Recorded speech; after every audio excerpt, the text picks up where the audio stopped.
Because after a few weeks of every day singing so many hours, the mantra became home base. And the thoughts were like hawks that came and grabbed you and pulled you away, only to drop you back on yourself at some period of time. So you'd be chanting, and then you start remembering things and you go off in your mind while you're singing. And you don't even know you're not there until you go, oh, and you realize you've been gone.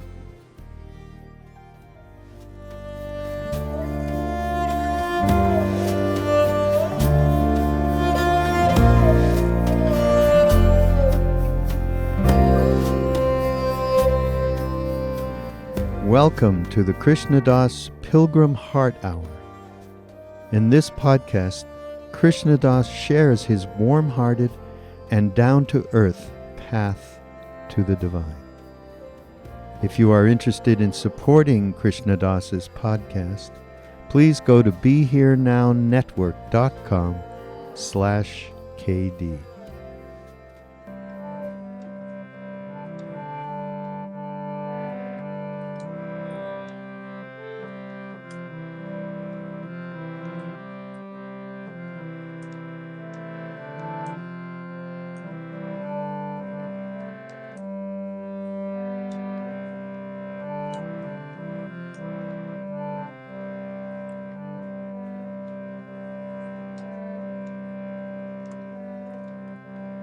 Hare Krishna, Hare Krishna,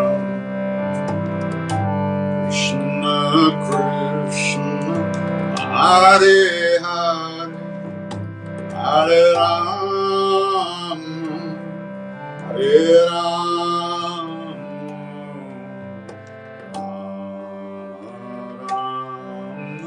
Rama Rama, Hare Krishna, Hare Hare,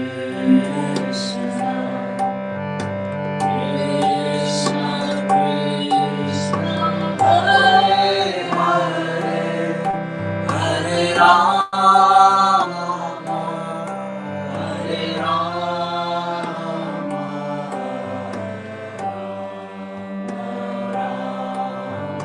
Hare Hare, Hare Krishna, Hare Krishna.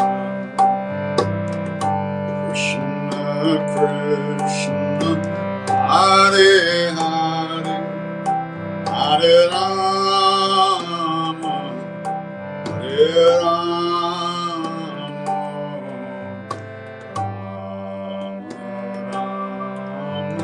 Hare Hare,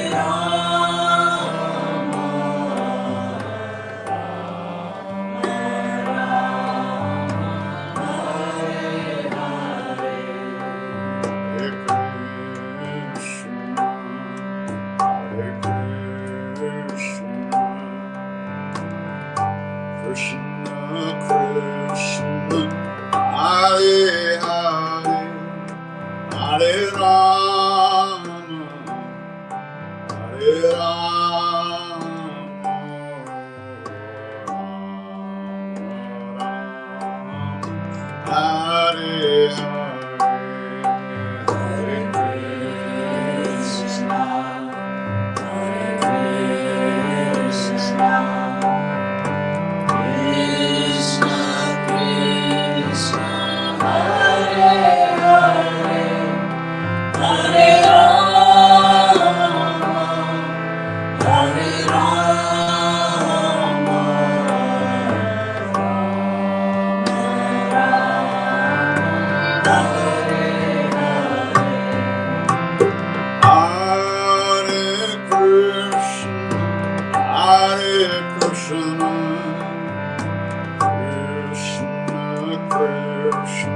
Hare Hare, Hare Ram, Hare Ram,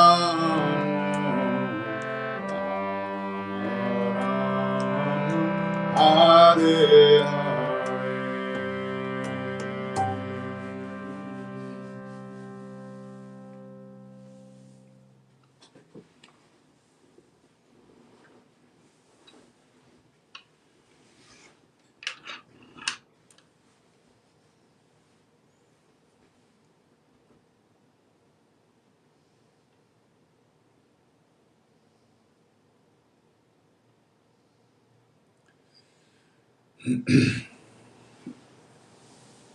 There was one melody that I learned from these kirtan wallas in Kenchi in 1995. But you know, the reason that I can chant now is because Maharaj-ji made us chant back in the old days. There were a group of kirtan wallas from Vrindavan who Maharaj-ji had invited up to the temple for the rainy season, for the spring, summer, and rainy season, and they basically sang Hare Krishna around the clock from about 4 in the morning till about 10 or 11 at night. And we would sing with them when we felt like it, when Maharaj was in his room and we couldn't see him. But as soon as he would come out, we would just go to be with him. But then one day, towards the end of the season, one of these guys tried to seduce one of the Western women that was there in the temple with us. And Maharaj-ji found out about it, and in no time at all 20 of these guys or 15 of these guys were loaded on the back of a truck with all their stuff, driven back down to the train and sent home to Vrindavan. So one of the Indian people, they said, "Baba, you just kicked out the kirtan wallas. Who's going to sing now?" The Westerners. Oh, really? Oh, shit. That's not what we want to do. We wanted to stare at Maharaj-ji. That was the only thing we wanted to do. But there we were. So we had to sit in this little room around the corner from where he was. So if he came out, we wouldn't even see him. We wouldn't even know he came out. And we had to sing. We had one instruction: sing. There was no time frame. It was like eternal damnation. It was like, when does it end? It ended when he said it ended, but we didn't know when that could be. It could be 3 hours, 4 hours, 5 hours, or until the last minute before the bus came to take us back to town, back to where we were staying. So it was torture. I mean, every once in a while, we're singing how nice this is, but that superficial shit disappears right away, and you are faced with the fact that you cannot pay attention to yourself for a minute. Your mind takes you away, your thoughts eat you up, your emotions destroy you and punch you around. But you have no option. You can't stop. You have to keep singing. I can't describe to you the first couple of weeks how horrible it was. It cringed every time I thought about having to go back to the temple to sing. But that was the blessing of it, because we were forced to face our minds, and we were forced to deal with our stuff and to learn to let go and come back to the chant. That was the only option. There was no escape. There was no place to go. You tried to get away and Maharaj-ji saw you and said, go back. So one time the bathroom was in the back of the temple, so one day I decided, well, I'll pretend to go to the bathroom, but I'll try to get over to see him, right? So I was walking this way towards the bathroom, but I was moving this way. And he looked at me and said, Jao, go. So I went to the bathroom and I came back. I tried the same thing on the way back. Jao. No escape. In the West, in our lives, we have so many things to do, so many ways to lose ourselves. We're trained from birth to lose ourselves, not to pay attention to our mind. We never are taught that there is a possibility that we could actually get a vote about the way we go through the day, the way we feel, how we meet each moment as it arises. We're never taught that. And in this pandemic time, that's what's killing people, that's what's eating people up. The fact that they have no way to deal with their minds and their emotions. For people who've been doing practice, it's like a retreat. Really, I mean, you know, you have this big frame of time to keep letting go and to go deeper and deeper. So if it wasn't for that, if he didn't force us to sing for those long hours, I wouldn't be here today. There was no way I would have gotten the experience of what happens when you do the practice long enough for it to actually begin to work. Because after a few weeks of every day singing so many hours, the mantra became home base. And the thoughts were like hawks that came and grabbed you and pulled you away, only to drop you back on yourself at some period of time. So you'd be chanting, and then you start remembering things and you go off in your mind while you're singing. And you don't even know you're not there until you go, oh, and you realize you've been gone. We spend most of our lives gone. Most of us. And it's really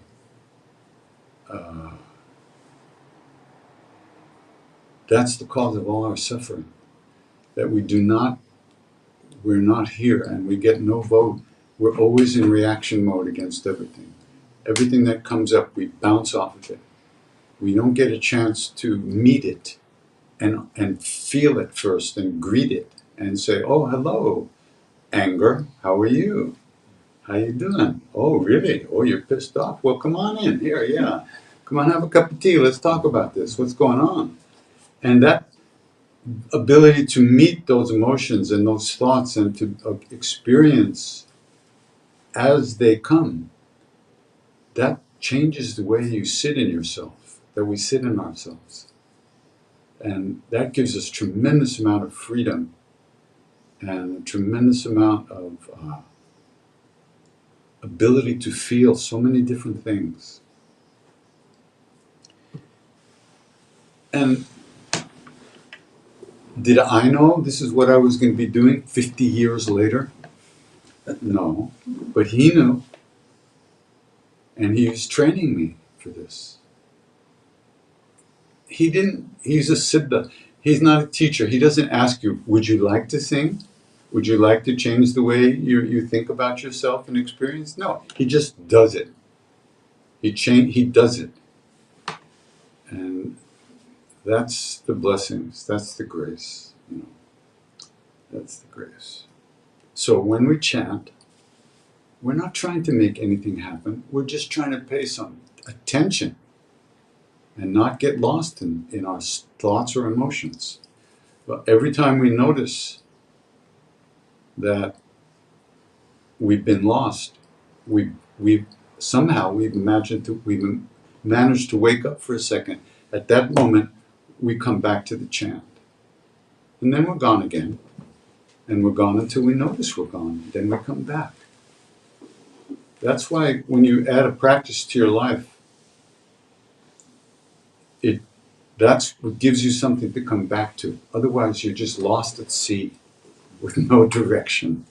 And the winds are blowing and the storms are coming, and you have no propulsion to take you in the right direction. So once again, we're not trying to make anything happen. We're just simply trying to pay attention to the sound of the name and keep coming back. And many things will start to happen inside. But each person's journey is different, so there's no sense talking about what happens. You'll see if you do it. And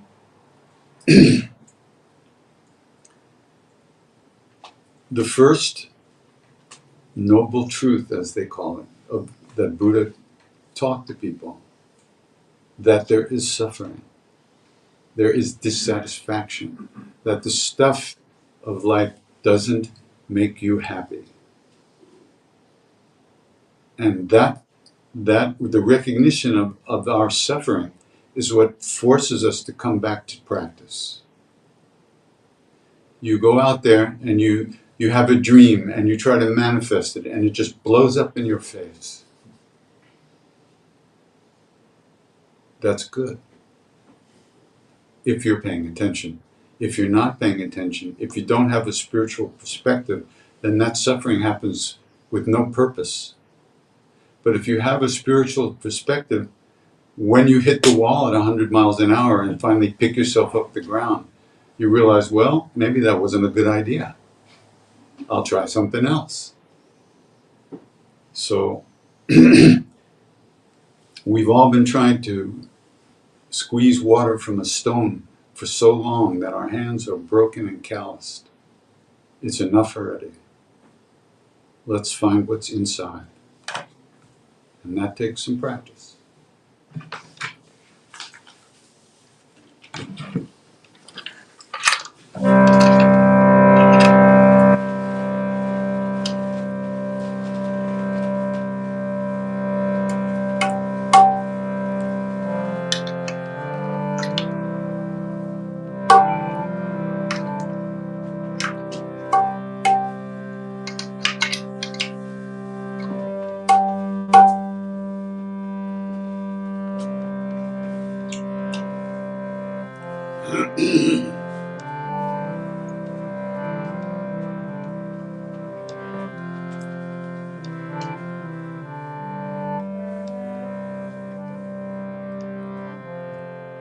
Amishan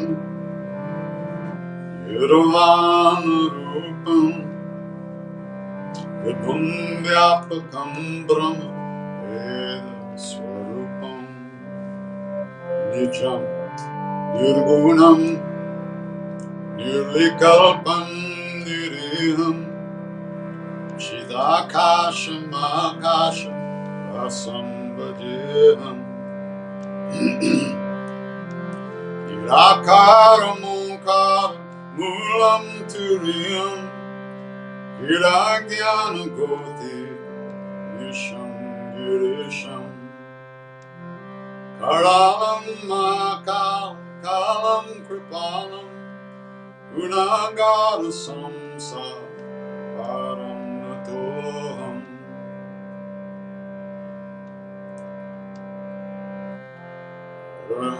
Mahadev Shambho Kashi Vishwanath Gange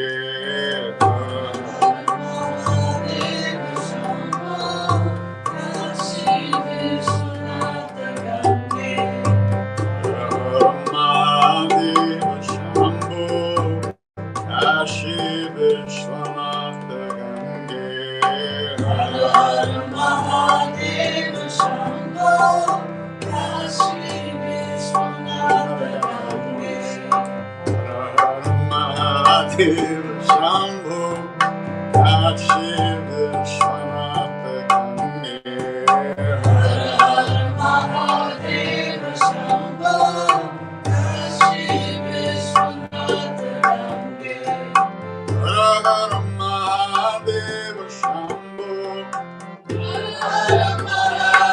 Mahadev Shambho Mahadev Shambho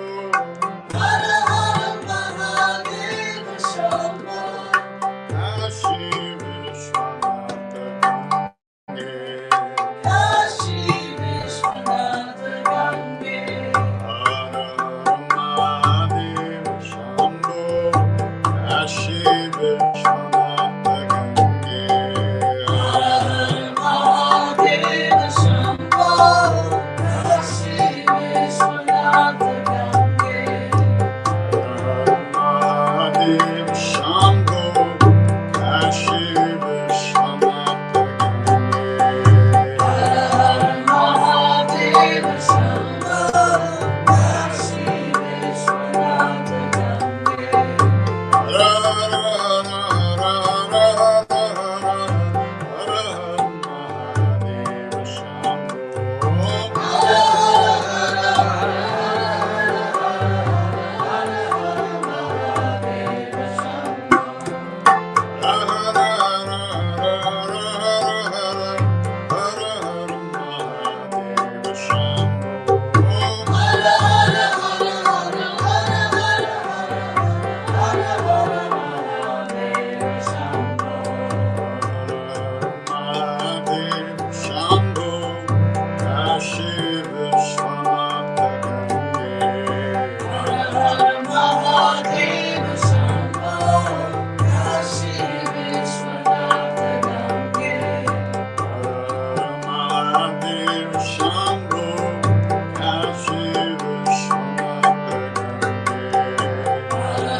Shambho. Har Har Mahadeva Shambho. Har Har Mahadeva Shambho. Har Har Mahadeva Shambho. Kashi Vishwanath Gange. Kashi Vishwanath Gange. Kashi Vishwanath Gange. Kashi Vishwanath Gange. Mahadeva Shambho. Kashi Vishwanath Gange. Mahadeva Shambho. Kashi Vishwanath Gange.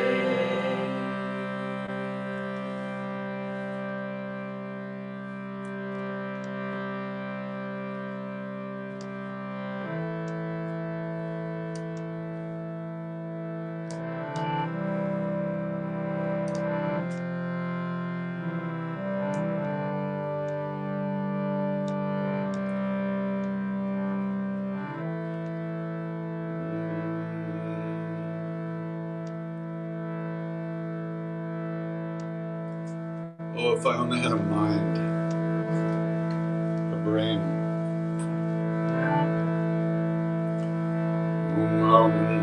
Hanumate Namaha. Om Hanumate Namaha. Om Hanumate. Om Hanumate. Om Hanumate Namaha. Everybody. Om Hanumate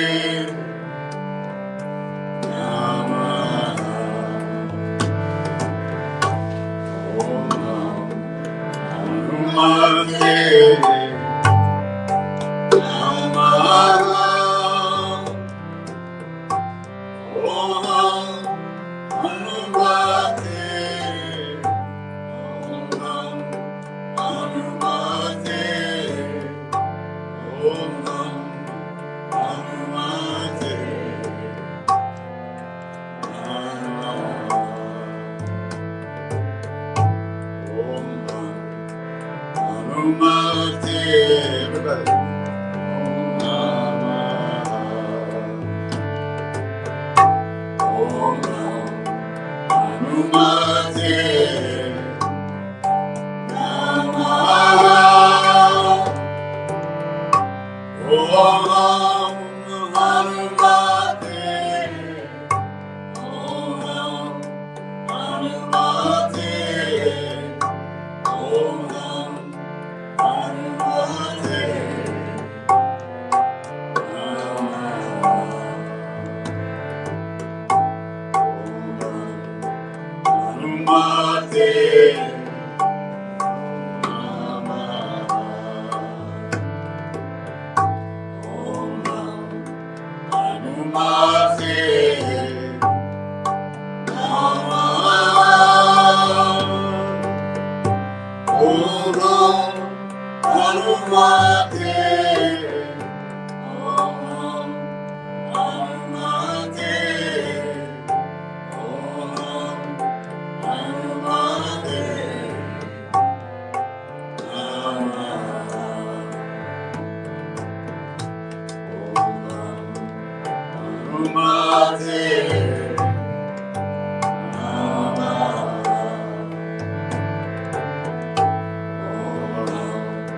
Hanumate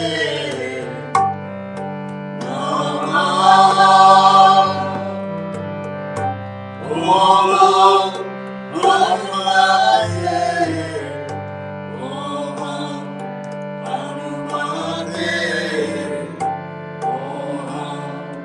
Hanumate Namaha. Om Hanumate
So here's a question. Is there another CD on the way soon?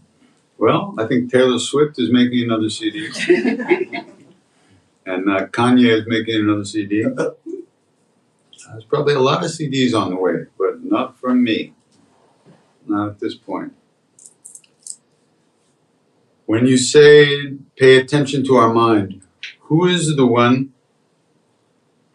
who pays attention? Well, when you have the answer to that, let me know, okay? I'd like to know who that is.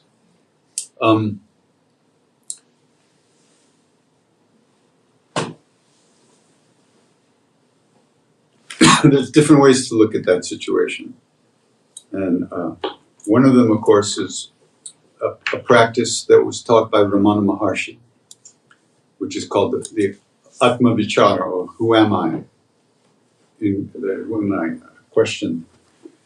And it's a practice that goes when you find yourself thinking, you ask yourself, who is thinking now? And the answer is, well, I am. And then the next question is, well, who am I? And you might say, well, I'm Krishnadas. Well, who's thinking that? Well, I am. Well, who am I? Everything always comes back to the who am I. Now, there is no answer in the mind, in the thoughts to that question. What happens is that sense of I-ness, the sense of being, starts to become more visible in a sense, feelable, experienceable as you move deeply into the feeling and into the awareness of something.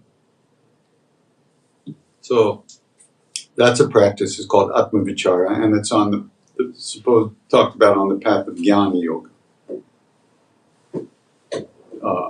Also in Buddhist meditation, they always talk about pure awareness. So you have an object of concentration, and then you recognize that you've been thinking. You simply let go of the thought and come back to the breath or to whatever it is that you're supposed to be paying attention to. The question of who it is has no answer in reality. There is only pure awareness, pure being. And there's no egoistic definition inside of that space, ultimately.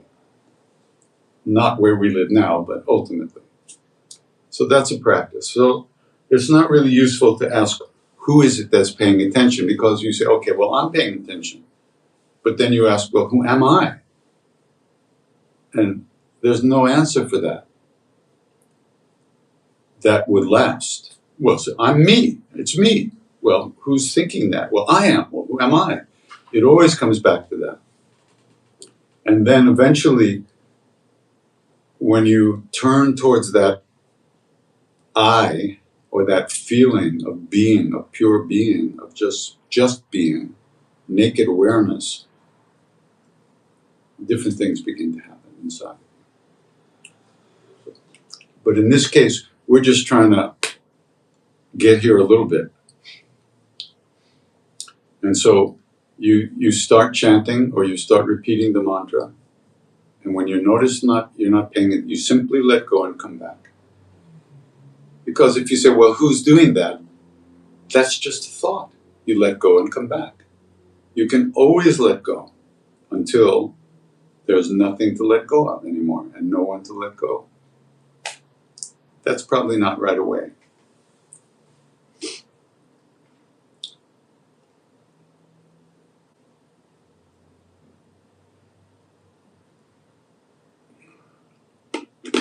Oh, I guess everybody's having Thanksgiving dinner. There's very few questions, which is fine with me.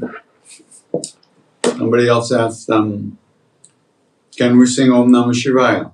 Please. Well, since you asked nicely, maybe. Will there be satsangs around Christmas time to look forward to?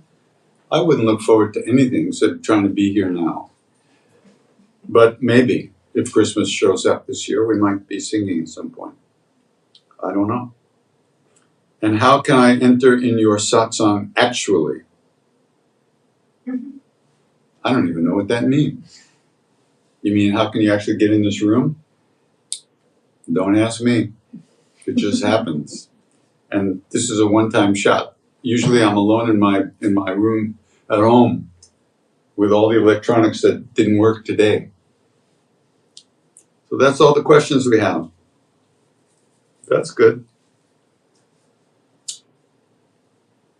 That's good. No, the drummer went out to have a smoke, so we got to wait till he comes back. Drummers, they're never on time. I don't know what it is with them.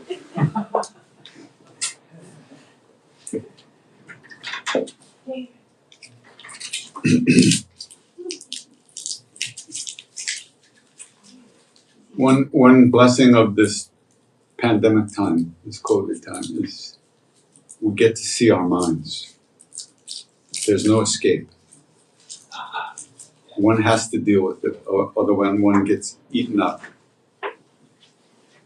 So that's why practice is so important. And practice is something that takes time to develop. One of the definitions of meditation is to become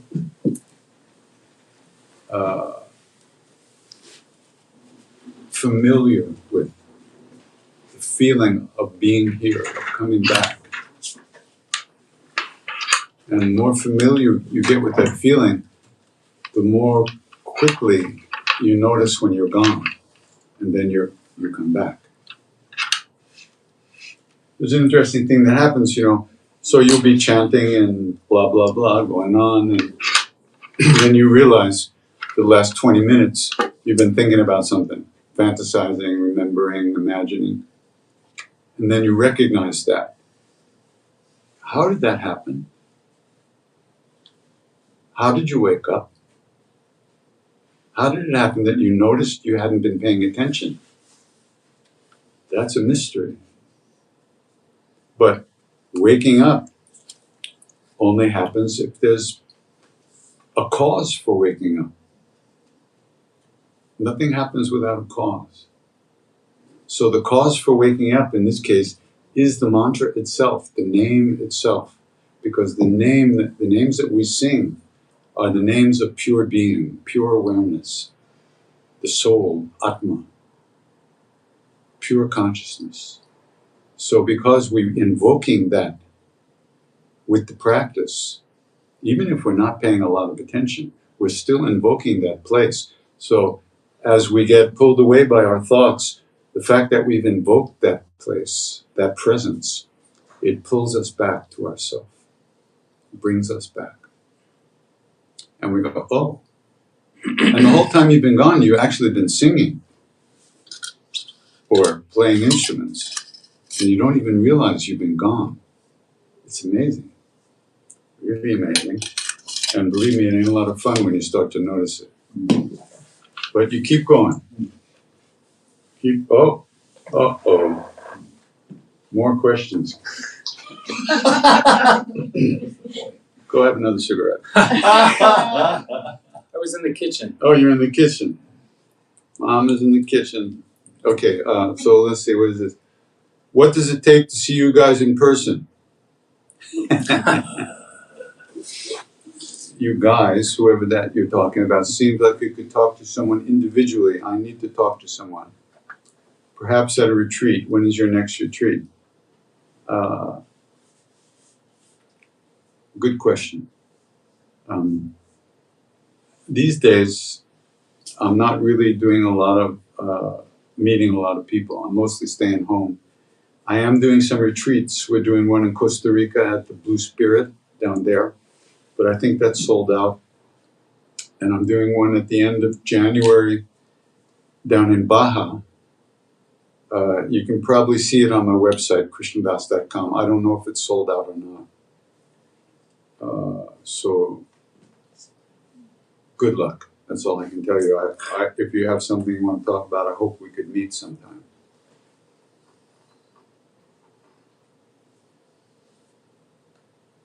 What am I chewing? Tobacco. I'm chewing. I'm Ricolas. I'm not really chewing them. I'm allowing them to dissolve and coat my throat so I can keep singing. And also so I can support my local dentist. Because these are made with sugar and my teeth, they rot my teeth out. Candy. The sugarless ones give you cancer, so I have to use these. What is the reason that we are always busy at heart and your mind is racing, but we forget the real answer? So just sit and focus on the seeds that we plant. That's a hell of a question. What is the reason that we are always busy at heart and the mind is racing? Because that's what we've been doing our whole lives. We're born into a world where everybody's mind is racing. A culture, especially Western culture, but all cultures these days, everybody's mind is completely, as they say in Hindi, mishuga. Completely crazy. Racing, no peace of mind at all. And that's the situation, and that translates into why the world is a mess, because everybody's mind is a mess. So that's why practice is so important. If you recognize that, you have to try to find a way to slow down. And it's not so easy. Because a transformation has to happen. Where you stop looking outside for happiness, for peace, for love, and you start to look at yourself, towards yourself. And there's a period where that turning around and moving inside, it takes time to develop that. But the more you recognize how useless it is to try to get something from the outside, that's ultimately satisfying. The more you realize that, the more intensely you turn to yourself. You turn to the self within. And that self actually is the same self in every being. There's only one self, and we're all part of that inside. Recommend a book that changed your life.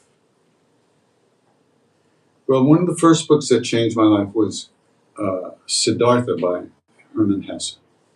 I was in college and I was brutally unhappy.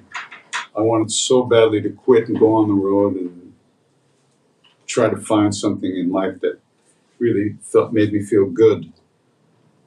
And I was very unhappy. So a friend of mine said, "Here, read this," and he handed me the Siddhartha. I read it, and I hit the road. So that was a powerful book for me.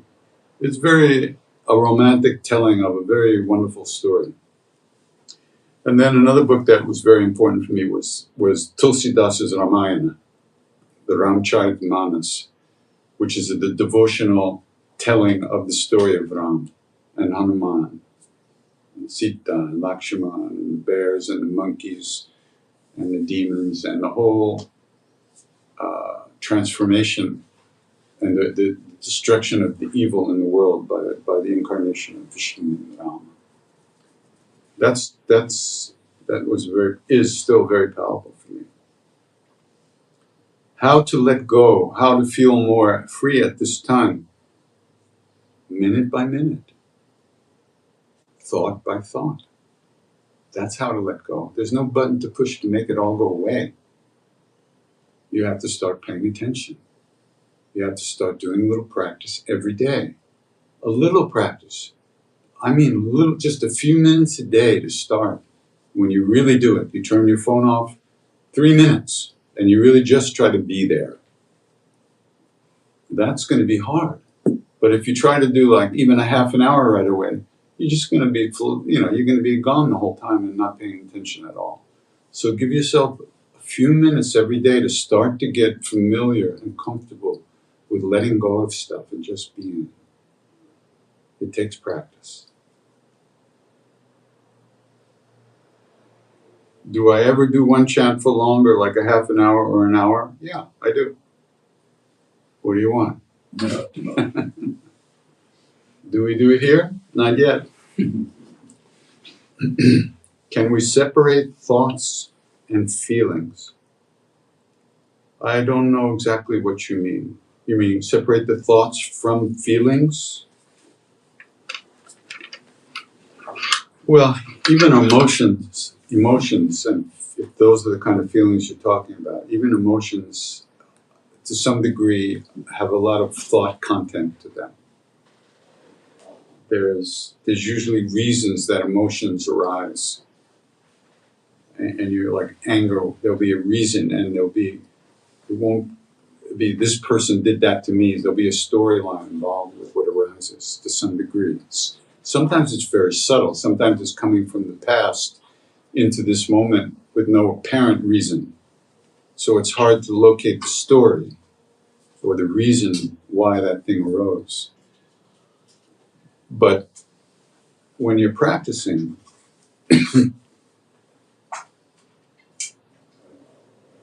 or chanting, or repeating the name, or using a different object of concentration, eventually it becomes very easy to notice that you're gone, and then you just let go and come back.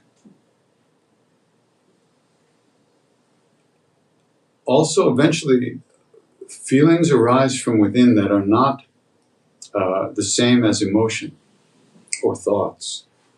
They come from a deeper place, and you can feel very rooted, very deeply at home. But it's not something that you wouldn't want to let go of it, but it's not something to let go of because it doesn't involve the egoistic personality. It comes from within, and it's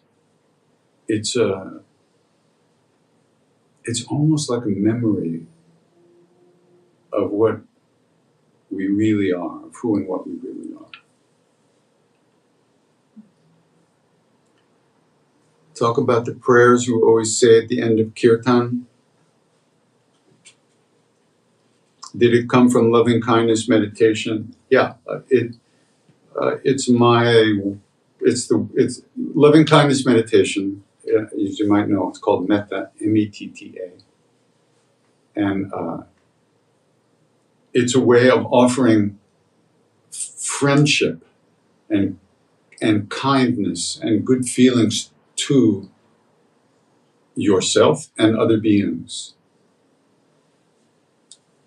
And in Buddhism, they're very specific about this. They say they want you to offer the merit, offer the good karmas of doing practice.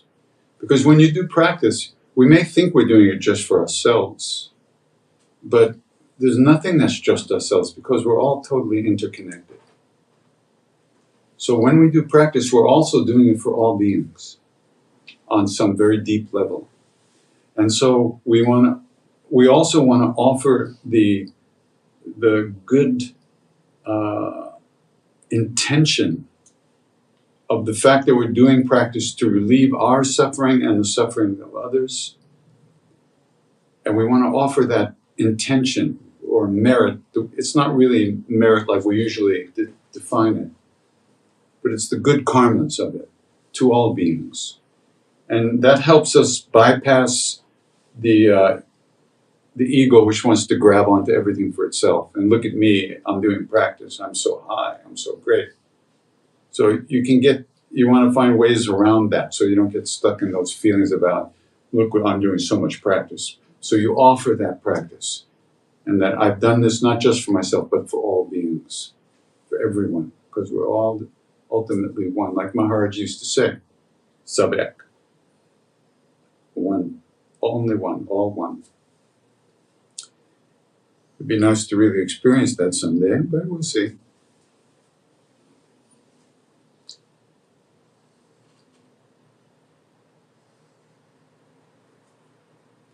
So, somebody says, so you've mentioned in the past that you realized that you had to chant with others to overcome the darkness in your mind. That's a nice way to say it. It's not the way I said it, but it's true. How did you fare during this pandemic when you suddenly couldn't chant with others?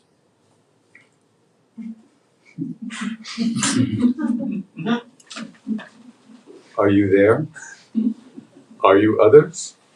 Are you chanting with me? What is the problem? I am chanting with others. They're just not in the room.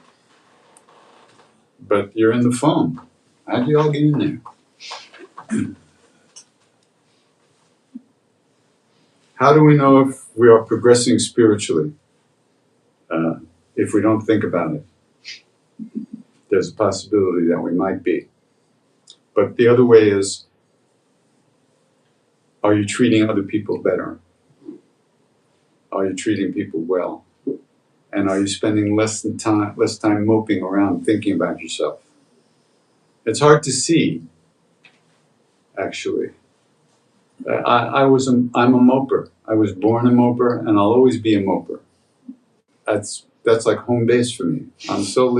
I love moping. Sometimes I'll mope around just for fun. It's so natural to me. But it's not negative anymore. It's not depressive anymore. It's kind of like, and I don't mope the same way I used to mope. I don't know how that happened. I miss it. But it doesn't happen. I don't mope around that way. So that's big time for me. So the real changes are way under the radar. You don't see them. Because if you see them, it's because it's the evaluator, the judger in us that's being thinned out and dissolved, hopefully. The one who's always saying, well, how am I now? How am I now? Was this a good meditation? Oh, look how I'm really chanting great. That goes away little by little, hopefully.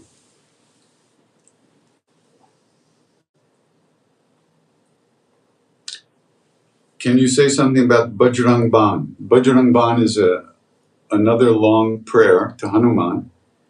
Baan is arrow or weapon. And Bajrang is Hanuman. So this is the weapon or the arrow of Hanuman. And it's a powerful chant. You say here, I have read that we are not supposed to sing it every day. Well, my teacher told me to sing it every day, so I don't know what you're talking about. Sing it 11 times a day. Sing it 100 times a day. They say it's what the sadhus sing in the jungle when they get scared. Because out in the jungle, boy, this is scary shit. You don't want to be there all alone in the middle of the night. Woo! So they sing the Bajrang Baan if they get scared. It's a very powerful mantra. There's a number of bij mantras in there, very powerful syllables, sound syllables that need to be pronounced correctly. Mostly we don't pronounce, as Westerners, we don't pronounce anything correctly. See, I can't even speak English. So with the Bajrang Baan, there's bij mantras that I was instructed to make sure I pronounce them in a certain way. So it was funny. Siddhima had told Ramdas that if he learned the Bajrang Baan, he would be able to walk again. So he asked me to teach it to him. So we spent hours and hours going over it, and then he'd never do it. So then I came back again, and he wanted to learn it again. So we spent hours and hours going over it, and he didn't learn it. So then I made a recording of it for him, like word by word. And he listened to it a few times, but he never did it. It was very interesting. She told him that if he learned it, he would walk again, but he never could learn it. I think for him it was a combination of two things. First of all, it took a lot of concentration on something outside of him, which was hard for him to, because of all the stuff that's going on in his head from the stroke and his body. And I think that part of him, that part of his brain that could learn something complicated like this was probably part of the brain that was damaged a little bit. And the other part of it, I think he wanted to accept fully the stroke as his karmic situation. He didn't want to try to change it. He wanted to change the part of him that would want to change it. He wanted to fully surrender to what was happening. And in that surrender, end his suffering, which he did. And through that 20 plus years of working with the effects of the stroke, he really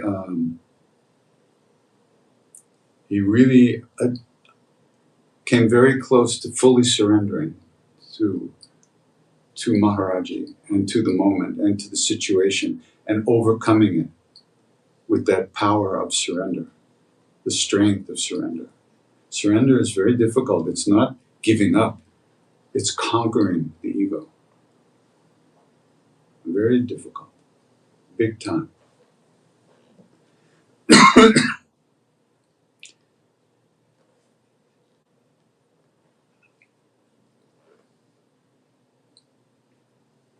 I told you, I did record a step-by-step pronunciation track for the Bajrang Baan. Maybe I'll put that out sometime, but I better make sure I learn it.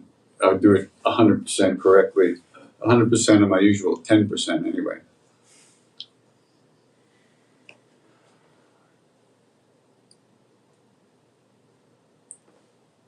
Would I say I'm off the grid?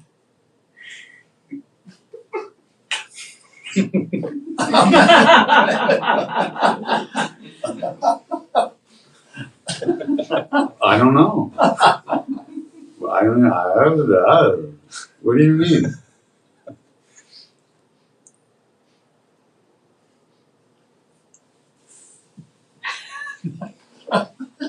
How do you properly ask a guru to be your guru? There's no way you don't ask a guru. The guru is already your guru, or he wouldn't be your guru. And it's the guru that does it, not you. If you know, Ramana Maharshi used to talk about destroying the mind. And he used to say that asking the mind or the ego to destroy the ego is like asking the policeman.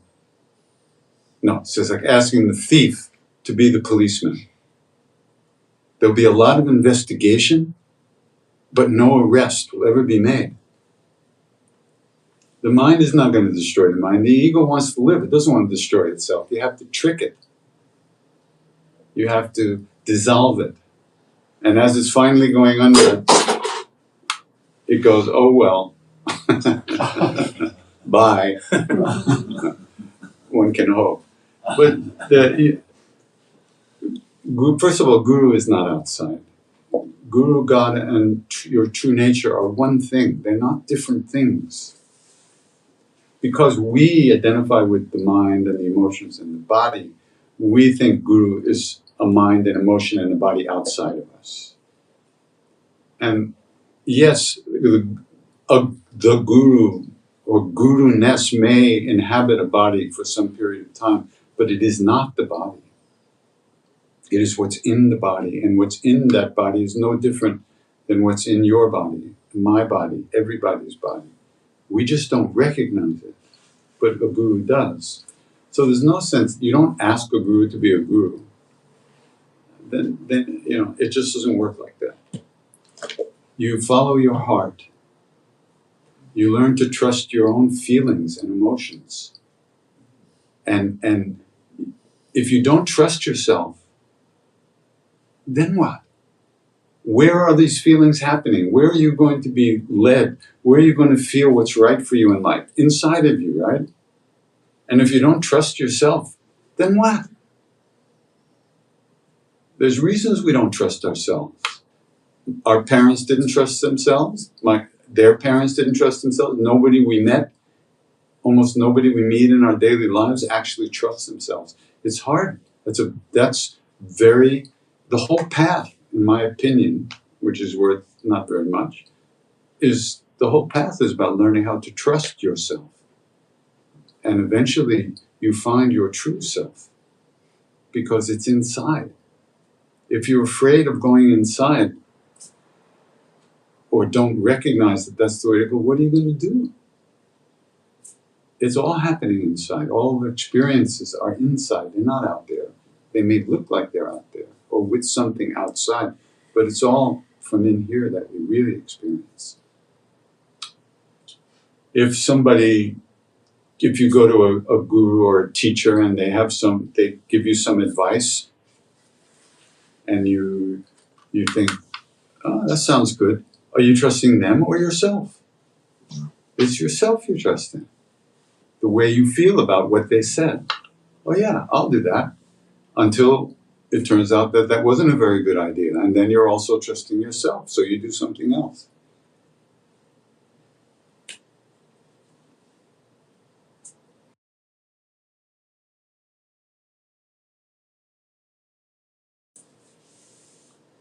I'm trying to ask you a question, but I don't have one. Okay. When I pray, questions seem to dissolve, but they come back in different forms. How do I get rid of them forever? Don't stop praying. That's the deal. Keep repeating the name. And when it goes 24/7, 365, you'll be in good shape.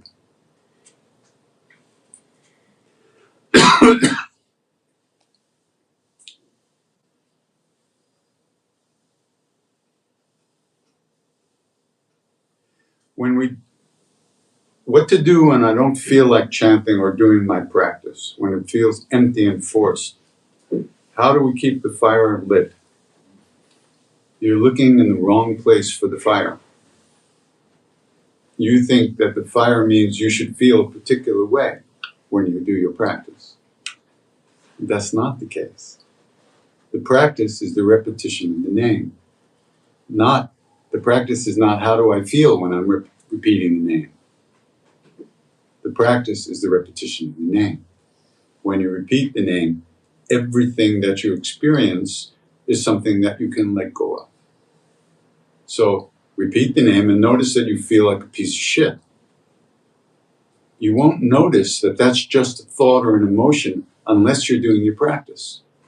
When you do your practice, that becomes the object of awareness and you can let it go. When you're not doing your practice, you just feel like a piece of shit and you think that's reasonable. You believe that. But when you add the practice to the moment, then that becomes, you notice that that's the object. Oh, I'm aware of that. I'm thinking that I'm a piece of shit. So you can let go of it. But until you're aware, you can't let go. But you think you're supposed to feel holy or spiritual or even happy or intense or blah, blah, when you do your practice. If I waited for that, I'd be fucking watching TV all day long. You sit down and you do it, and that's what brings you home eventually. It's not about how you feel.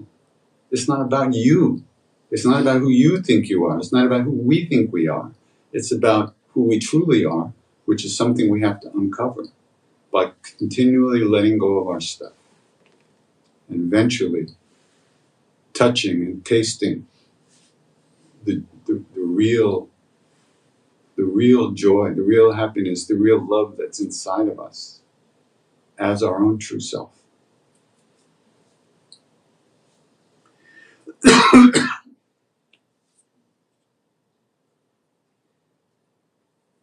I've heard about a lady singing the Gayatri mantra in her car incorrectly and losing her voice. Can you speak about this kind of thing? Yeah, she may have lost her voice, but she should have an accident. No, I don't know what that's about. That's this kind of superstitious shit really pisses me off. People hear all these stupid things. She was singing incorrectly and she lost her voice. She was singing it too fucking loud, that's all. It had nothing to do with singing incorrectly. If we were punished by the universe for everything we did incorrectly, we'd never get out of bed. We wouldn't even be born. Come on.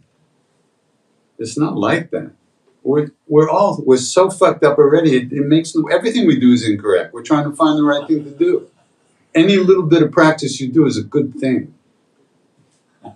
Because we're asleep, we're on automatic, we're creating more suffering for ourselves and others every minute of every day with our thoughts and emotions and our attachments and reactions. Any little bit of practice we do, correct or incorrect, is a good thing. But people believe all kinds of stuff. What can you do? I don't know.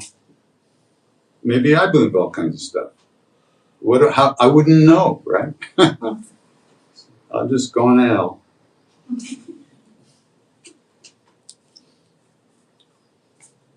All right, that's enough of this.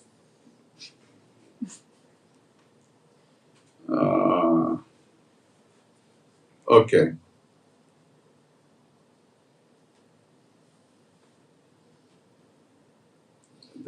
Some of these questions are really good questions, but they're not like, they're not, you can't respond to them reasonably in a very short period of time. So here's a question about the use of psychedelics as a tool for our sadhana.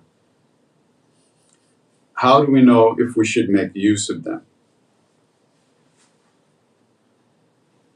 Well, first of all, I wouldn't be here, as from my perspective, I wouldn't be here if it wasn't for psychedelics. I took peyote between my junior and senior year of high school. Oh my God, you can't, high school was never the same. Nothing was the same, actually. And without that experience, when I ate the peyote and I was in that space, I was absolutely astounded at the beauty of the universe. And more than that, I knew that what I was seeing was more true than anything I had experienced before. It was more true than my daily life. I had no doubt about that. And then the problem came, well, how do I live there? Are you going to be able to live there through taking psychedelics? Absolutely not. Never. You can get a hit. Like Maharaj-ji said, the yogi medicine, LSD, brings you into the room with Christ. But you can't stay. The only way to stay, he said, is love. So, psychedelics can be good to give you a glimpse of what might be more real and deeper. On the other hand, they could also fuck you up. So you just have to listen to your heart. You're the one that has to decide. Nobody can tell you. You have to decide whether it's right for you or not, whether you think it's going to be. And that's up to you. Nobody can tell you. I certainly can't tell you. Ram Dass went to India to find out what LSD was. He knew it had changed his life. But nobody knew what it was. What is it? He went around giving it to all kinds of people. Some people liked it, some people didn't like it. Some people said, got any more? Some people, But nobody knew what it was. And then when he met Maharaj-ji, after the first day when he had very deep experience with Maharaj-ji, but the second day, Maharaj-ji says to him, you have some medicine? Give it to me. So he thought Maharaj-ji had a headache, so he took out some aspirin. Maharaj said, nay, the yogi medicine. He must mean acid. So he took out the acid, put it on the palm of his hand, he offered it to Maharaj-ji. Maharaj-ji took 3 or 4 pills, enough acid to put a horse on the moon. Threw him in his mouth. They sat around all day, nothing happened. No change in Maharaj-ji at all. Nothing. Not like, wow, nothing. That was really big for Ram Dass. Because obviously this guy was beyond it. It had no effect on him. But a funny story, so when Ram Dass came back to America, he started telling people that story. And some people said to him, oh, come on. He threw it over his shoulder. He scammed you. Nobody can take that much acid. Now, Ram Dass didn't believe that, but there was like a tiny little bit of doubt in his mind. Well, it's possible. So the second trip to India, I was already there, and we were together with Maharaj-ji in Vrindavan. There were me, Ram Dass, 2 other guys.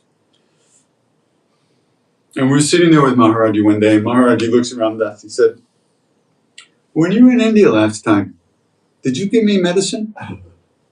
Ram Dass said, yes. Oh, did I take it? How cool, right? He knew Ram Dass had doubts. So Ram Dass said, I think so. Oh, got any more? Yes. Give it to me. So again, Ram Dass put 3 or 4 pills on his palm, and Maharaj-ji went like this.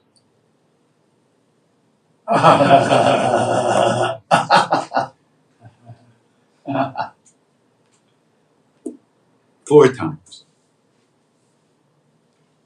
And then so we're sitting with him. I'm sitting right next to Ram Dass.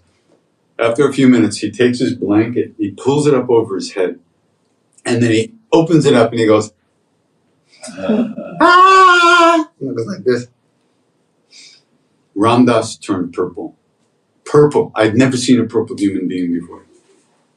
And he thought, later on he told me, I thought he didn't take it the first time. And he knew I had doubts. He's trying to prove to me he could do it. Oh my God, I've killed my guru.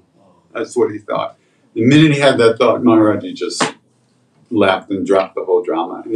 And we sat around with him all day, no change, nothing. He said, oh, yogis have known about this stuff for thousands of years. He said, no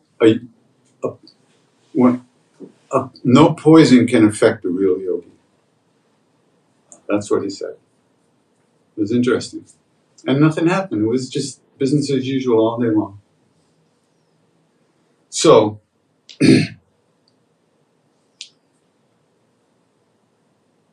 the other thing was the acid in those days was very pure. This was Owsley acid, or Sandoz acid is what I had taken, which was the purest of the pure. Now I don't really know what's in these things.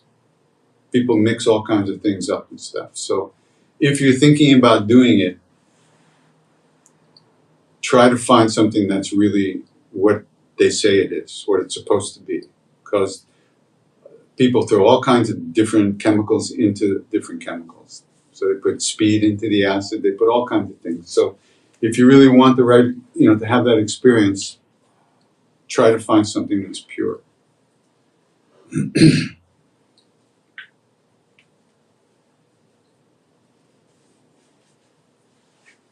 One time he said, some of us were smoking a little bit of hash in those days. But he told us to stop. And he said, listen, if hash could get you to God, I'd put you in a room full of it and I'd come in and we all smoke it together. But it won't do that. And in fact, he said it destroys your health. And it's true, you know, in India, there are sadhus who smoke hash all day long, every day. Especially the Nagababas who live out, many Nagababas, not all of them, who live in the jungle outside, you know, in the freezing cold. They cover themselves with ash and they smoke the hash charas to keep their bodies warm in the cold weather. But these old Babas who've been smoking their whole life, you can see it's like the juice has been sucked out of them. You can really see that. Very obvious.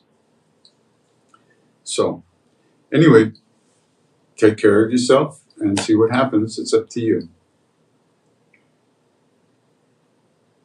All right, we've really been talking too much.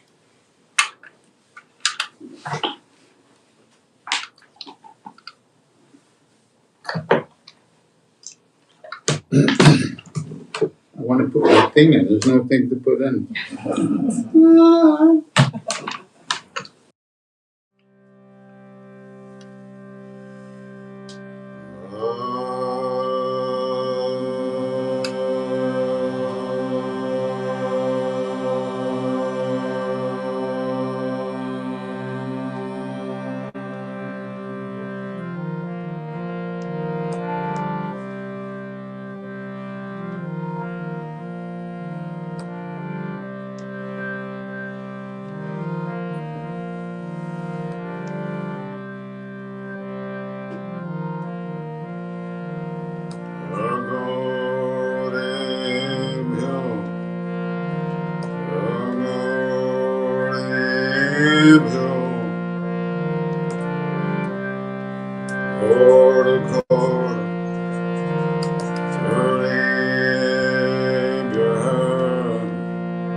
Om Namah Shivaya Gurave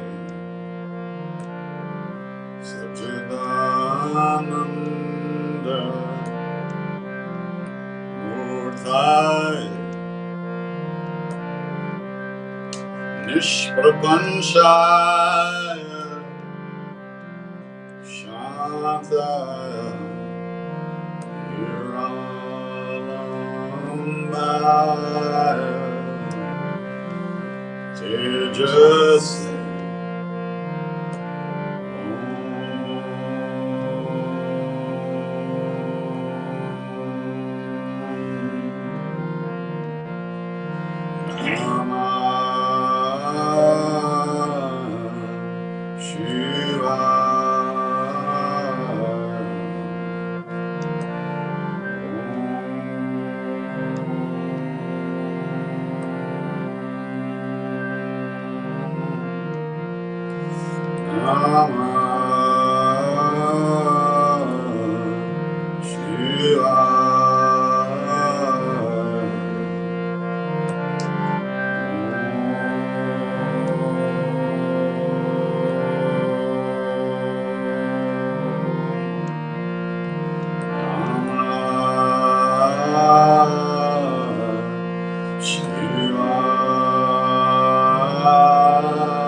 Namah Shivaya. Om Namah Shivaya. Shivaya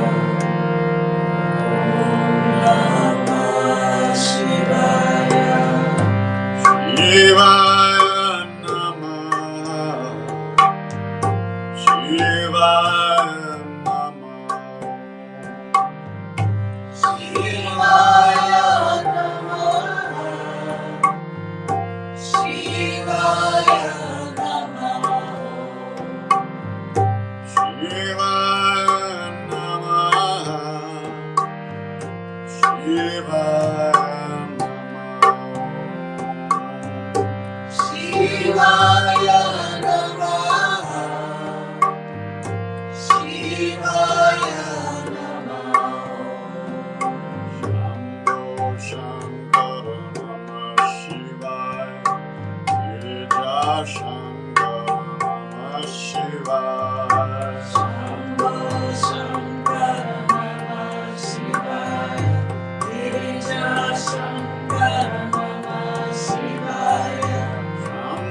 Shankara Namah Shivaya.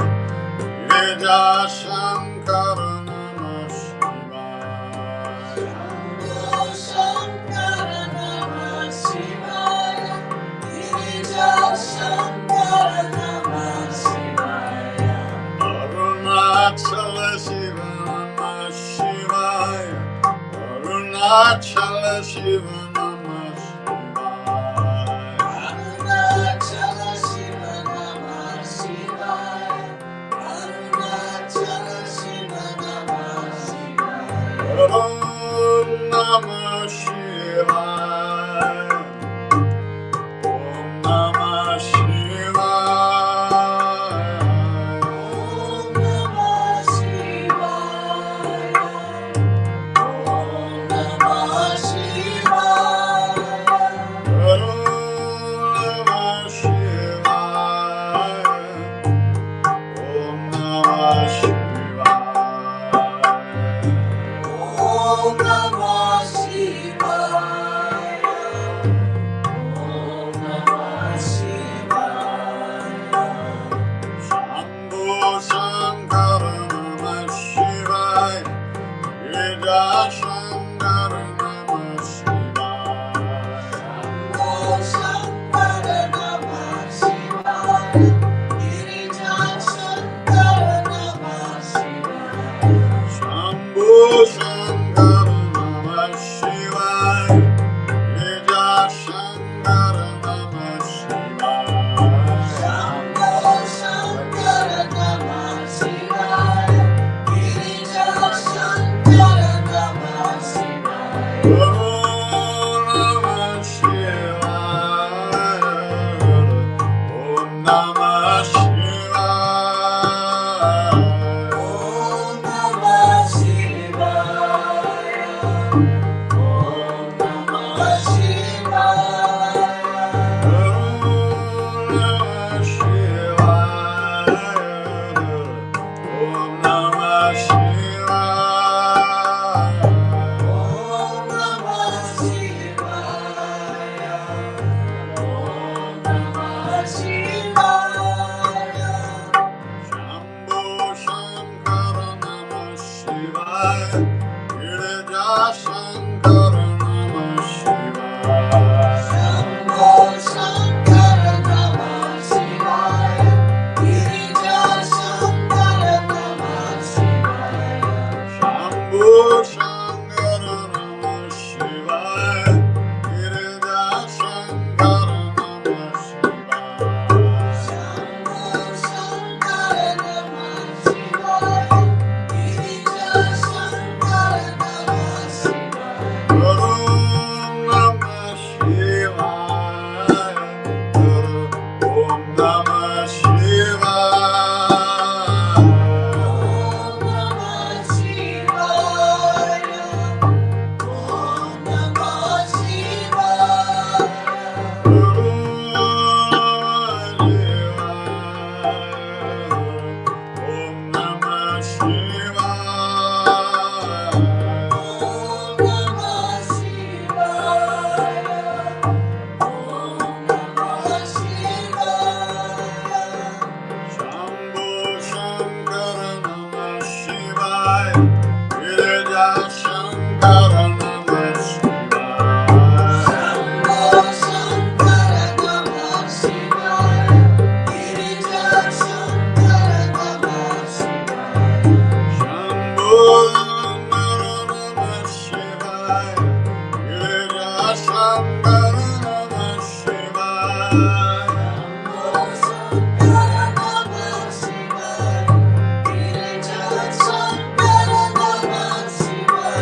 Shivaya Namaha. Shivaya Namaha. Shivaya Namaha. Shivaya Namaha.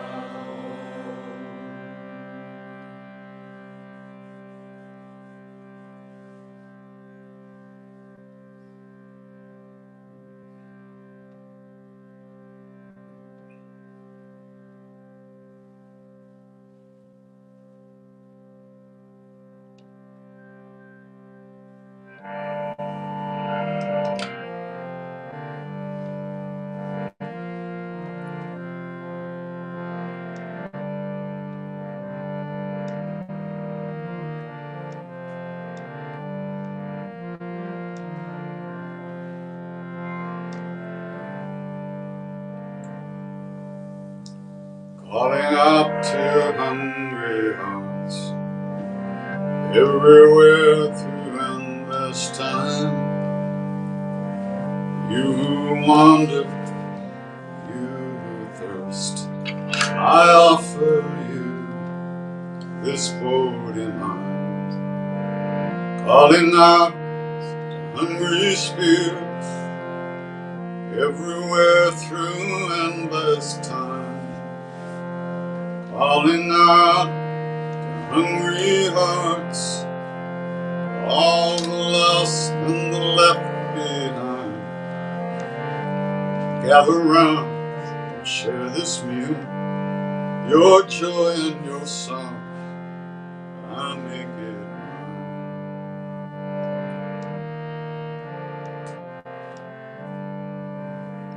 Shri Guru Charan Sarodhara Chamanam Kursudari Paramora Bhubhadam Rajasu Chodaya Palachara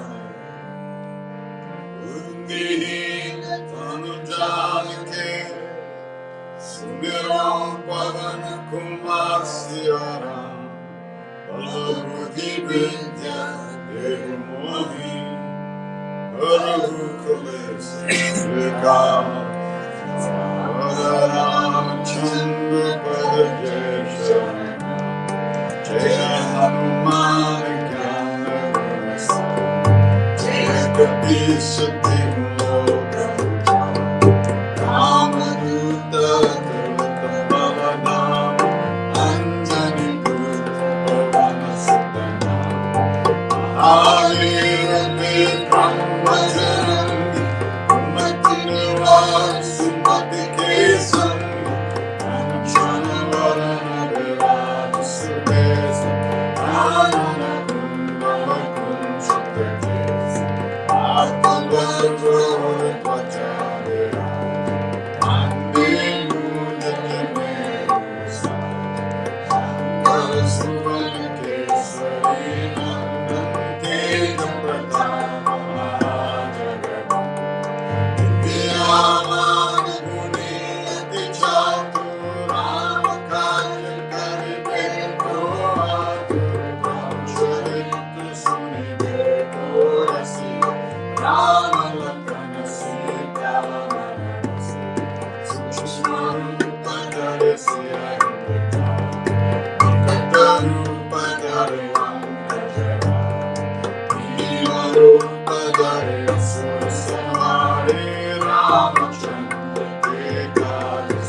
Mangalam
if we know anything about path at all,